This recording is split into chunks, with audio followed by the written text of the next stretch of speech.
বাণিজ্য মেলার সেই ভাইরাল 14 লাখ টাকার বাড়িটা আমরাই অবশেষে কিনে ফেললাম। পুরো একটা বছর ধরে আমরা বাঙালিরা অপেক্ষা করি সারা দেশ বিদেশের যাবতীয় জিনিসপত্র একটা জায়গায় পাওয়ার জন্য। এখানে গেলে আপনি ঘরের চামচ থেকে ধরে ঝাড়ু জুতা সবই পেয়ে যাবেন। শুধুই কি তাই, সেখানে গেলে আপনার মা আপনাকে চিনবে না, কারণ আপনাকে রেখে তারা চলে যাবেন হাড়ি পাতিলের দোকানে। তো আমাদের আজকের ভিডিওতে থাকছে আমরা বাণিজ্য মেলায় গিয়ে কি কি করলাম বা আমাদের বাণিজ্য মেলায় গিয়ে কেমন লাগলো। সো হ্যালো গাইস, আসসালামু আলাইকুম। সবাই কেমন আছেন? আশা করি আপনারা সবাই অনেক বেশি ভালো আছেন। আপনাদের দয়া এবং ভালোবাসা আলহামদুলিল্লাহ আমরাও ভালো আছি। This is me Shahjahan Maria from our Kulsum world. চলে আসলাম আরেকটি সুন্দর দিনের সুন্দরতম ভ্লগ নিয়ে। আজকের এই ভিডিওটি কিন্তু খুবই বেশি ইন্টারেস্টিং, যেটা হয়তো আপনারা শুনেই বুঝতে পেরেছেন।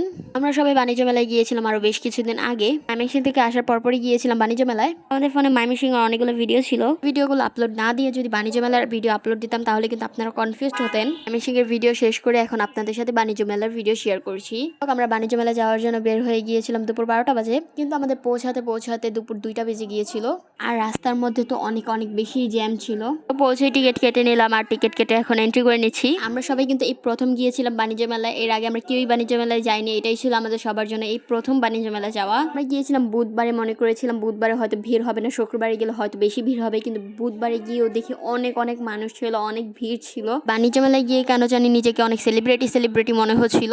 সবাই আমাদের দিকে তাকিয়েছিল। বাণিজ্য মেলায় ঢুকেই তো প্রথমে দেখলাম অনেকগুলো হাড়ি পাতিলের দোকান। এটাই ছিল বাণিজ্য মেলার সেই ভাইরাল বাড়ি, যেটার প্রাইস ছিল 14 লাখ টাকা। আমরা এই বাড়িটা কিনলাম না, কারণ এই বাড়িতে মাত্র ছিল একটা বেডরুম, কিন্তু আমাদের প্রয়োজন 3টা বেডরুম, তাই আর আমরা এই বিষয়ে চিন্তা করলাম না। এই বাসাটা একটু ঘোরাঘুরি করে দেখলাম, আর এই বাসার ডেকোরেশনটা কিন্তু মাশাআল্লাহ অনেক বেশি সুন্দর করেছিল। তো তারপর এই বাসা থেকে বের হয়ে গেলাম, কারণ এই জায়গায় যদি বসে থাকি তাহলে তো হবে না, পুরোটাই তো একটু ঘুরে দেখতে হবে।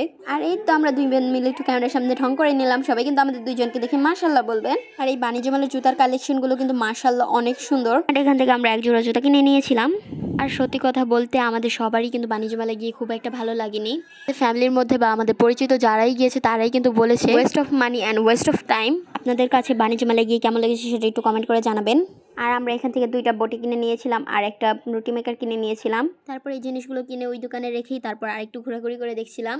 আরেক সাইডে জুলার স্মৃতিগুলো তুলে ধরেছিল। এই জিনিসগুলো দেখলে কিন্তু সত্যি অনেক বেশি খারাপ লাগে, কিন্তু এখানে কেন যে সবাই পোজ দিয়ে ছবি তুলছিল সেটাই বুঝতে পারলাম না। আর এই বাণিজ্য মেলাটা তো অনেক বেশি বড়, যেটা আমরা একদমই ঘুরে শেষ করতে পারিনি। আর আমাদের তো হাঁটতে একদম পায়ে ব্যথা হয়ে গিয়েছিল। আর এই সাইডে ছিল সবগুলো ড্রেসের দোকান। বাণিজ্য মেলার ড্রেসের কালেকশনগুলো কিন্তু খুব একটা আমাদের কাছে ভালো লাগেনি। প্রাইস অনুযায়ী কোয়ালিটি অনেক বেশি লো, বাট বাণিজ্য মেলার জুতাগুলো অনেক বেশি সুন্দর ছিল অ্যান্ড কালেকশনগুলো অনেক বেশি সুন্দর ছিল। শুধু জুতা না, এখানে হাড়ি পাতিলের কালেকশনও কিন্তু অনেক বেশি সুন্দর ছিল।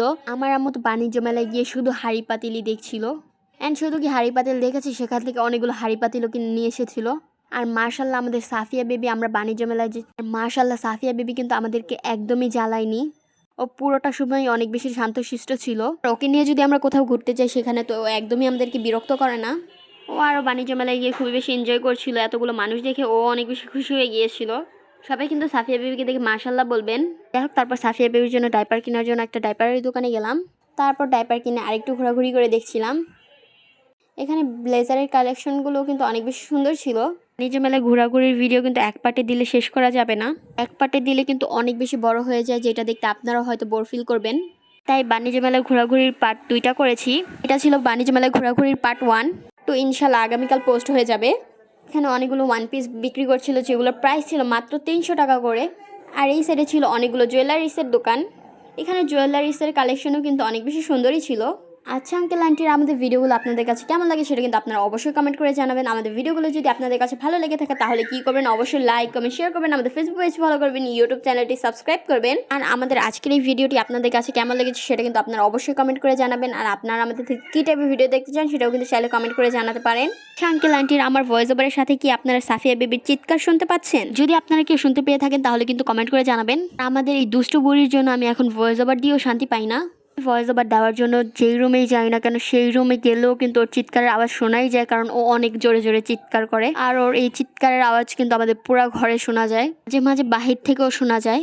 ও কিন্তু চিৎকার করে কান্না করে না, ও কিন্তু চিৎকার করে খেলা করে, মানে এটাই ওর খেলা স্টাইল। যাই হোক, সবাই আমাদের দুষ্টু বুড়িটার জন্য বেশি করে দোয়া করবেন। যাই হোক, আমাদের আজকের এই ব্লগটি ছিল এই পর্যন্তই। দেখা যাবে নেক্সট কোনো ভিডিও নিয়ে। ততক্ষণ পর্যন্ত সবাই ভালো থাকবেন, সুস্থ থাকবেন। আল্লাহ হাফেজ। Thank you so much guys for watching this video.